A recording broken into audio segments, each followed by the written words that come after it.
NG का एक connection, ये सियासी कनेक्शन कैसे है?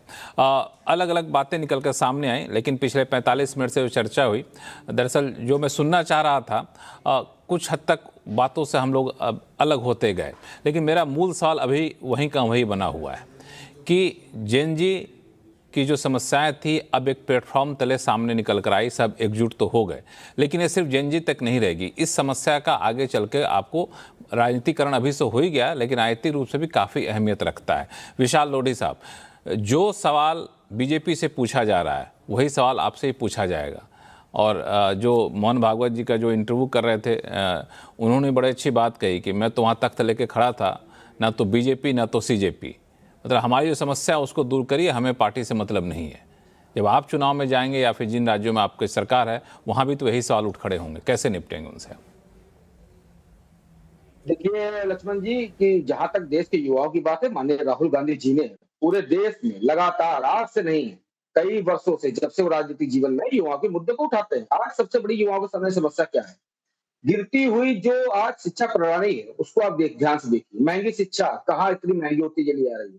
उसके बाद छात्रों की जो वर्षों की संघर्ष होती है, मेहनत होती है, उसमें क्या होता है, लास्ट में पेपर लीक हो जाता है और छात्र हताश हो जाता है। उसका भविष्य जो है, जो भारत का भविष्य होता है, वो अंधकार में चला जाता है। तो लगातार ये समस्या लगातार बनी हुई है। आज मुद्दा क्या है? भारतीय जनता पार्टी के लोग बोलते हैं कि हमने कानून बना दिए। कानून 2024 में बनाया था, 1 साल में 11 पेपर लीक हो गए। उसमें लगातार पेपर लीक हो रहे हैं। जवाबदेही किसकी बन रही है? जिन आरोपियों को पकड़ते हैं, एक मुख्य नाम के आरोपियों को 11 महीने बाद पकड़ा था, 3 महीने बाद छोड़ दिया था। 45 से ज्यादा 45 लोग पकड़े गए थे मुख्य पेपर के आरोपी, जिसमें से 24 लोग बरी हैं। तो आज नियम और कानून भी सख्त होना चाहिए। सरकार का संरक्षण इन नकल माफियाओं के ऊपर नहीं होना चाहिए, क्योंकि हमारे देश के युवा है। भारत की जो रीढ़ की हड्डी है, वो देश का युवा है। जब तक देश की ये रीढ़ की हड्डी मजबूत नहीं होगी, ये देश मजबूत नहीं होगा। हाँ, मगर मैं एक जगह पे यहाँ पे भारतीय जनता पार्टी को टोकना चाहूंगा, मेरे देश के युवाओं को। आपके भारतीय जनता पार्टी के नेता जैसे उग्रवादी कोई कहता है कि ये आंदोलनकारी जो है वो गटर है, इस टाइप के कई मीडिया चैनल के माध्यम से देखे गए हैं। तो कहीं ना कहीं आज प्रश्न ये बनता है कि हमारे देश के युवाओं को, यदि आप उनकी समस्याओं को सॉल्व नहीं कर पा रहे हैं, उनका कोई निदान नहीं कर पा रहे हैं, तो आप उनको गाली देने का भी काम ना करिए।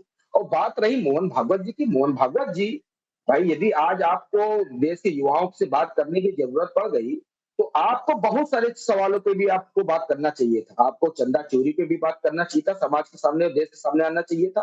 किसान जब आंदोलन कर रहे थे तब तो आपको भी आना चाहिए था। और आज उस समय भी आना चाहिए था जब दिल्ली की सड़कों पर किसान नौजवान लाठी खा रहा था।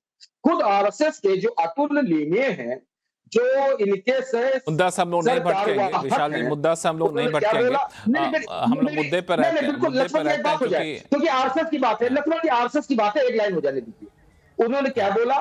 छात्रों को आंदोलन में हथियार के रूप में उपयोग किया जा रहा है।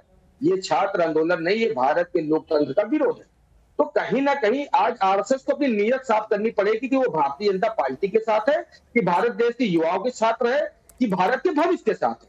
आज सवाल वही है, जवाबदेही बीजेपी की क्यों है? क्योंकि हम तो विपक्ष है, हम सवाल उठाएंगे। आज हमारे नेता इलाहाबाद में प्रोग्राम करने जा रहे थे, छात्रों की आवाज को बुलंद करने जाते थे, नेता प्रतिपक्ष का राइट नहीं था? भारतीय आरएसएस के लोग बताए ना, संगीत रागे जी भी इशारा कर रहे हैं, शर्मा जी आप भी इशारा कर रहे हैं। संगीत रागे जी पहले आप, ठीक है ठीक है, विशाल जी बाकी के लोगों को सुन भी लिया जाए।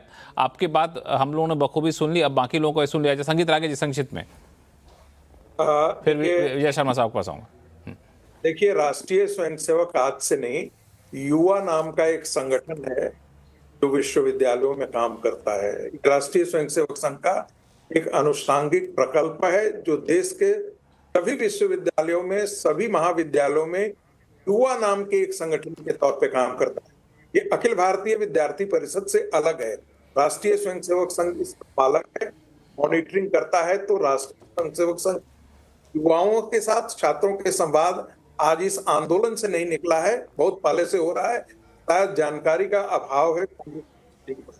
दूसरी बात, जो छात्रों की पिटाई हुई है, मैं बिल्कुल उसके साथ, मैं पहला व्यक्ति हूं जिन्हें जो इस बात के लिए करता है कि जो छात्र पत्थर बरसाए, जो परमिशन नहीं ले और संसद पर जाकर के धावा बोले, उसकी पिटाई होनी बिल्कुल जायज है, मैं उसके साथ खड़ा हूं।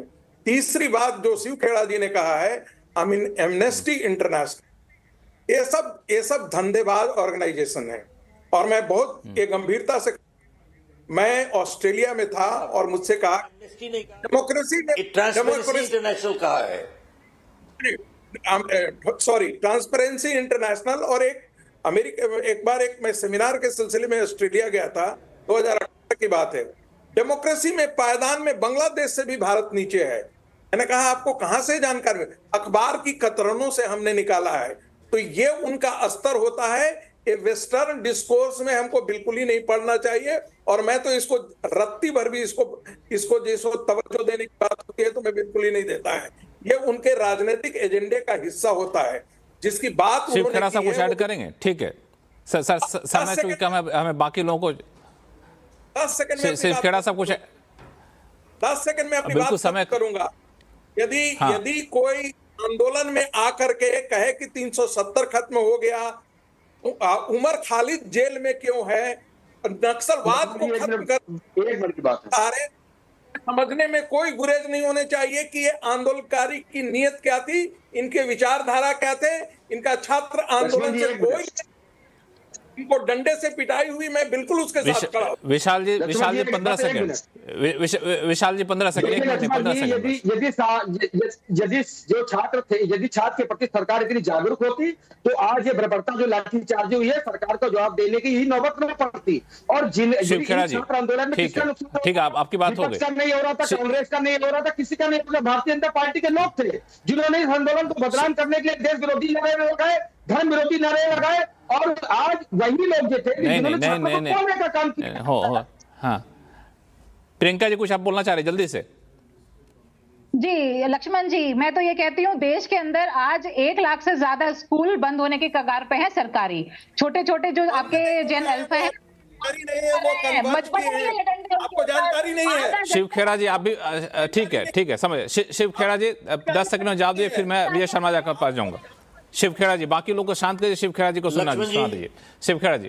हाँ सर, मैं सिर्फ एक ही हाथ जोड़ के, मेरी एक ही सिर्फ रिक्वेस्ट है कि जब तक भ्रष्टाचार दूर नहीं होगा, आप ऐसे प्रोग्राम करते रहेंगे, हम लोगों को बुलाते रहेंगे। अगले साल फिर पेपर लीक हो जाएगा, कभी यहाँ पर मंदिरों से चोरी हो रही है। नहीं, विजय शर्मा जी बोलने वाले कि अब ऐसा नहीं होगा। विजय शर्मा जी आज ये गारंटी देने वाले कि ऐसा नहीं होगा। विजय शर्मा जी गारंटी दे दीजिए बाकी लोग। अदालत की बात लक्ष्मण जी, अदालत लक्ष्मण जी पहले दिन से हमने कमर कस लिए। भ्रष्टाचार किसी भी विभाग में, किसी भी लेवल पर, कहीं भी किसी भी तरह का होगा, उसकी हम कमर तोड़ कर रहेंगे और काफी हद तक हमने तोड़ दी है। तो ये मैं कहना चाहता हूँ, आश्वस्त करना चाहता हूँ, किसी तरह की कोई भी भ्रष्टाचार को बर्दाश्त नहीं किया जाएगा। नहीं तो शिव खेड़ा जी जो कह रहे हैं अगली बार हम लोग इस मुद्दे पर प्रोग्राम नहीं करेंगे, इस बात की गारंटी दे रहे हैं आप? बिल्कुल बिल्कुल बिल्कुल आश्वस्त करना चाहता हूं मैं। चलिए तब तक हम लोग कोई और मुद्दा खोज के लाएंगे, लेकिन आप सही मेहमानों ने अपना कीमती समय निकाला, इसके लिए बहुत बहुत धन्यवाद। आवाज अड्डा में फिलहाल इतना ही। देखते रहिए सी न्यूज़ से आवाज। नमस्कार।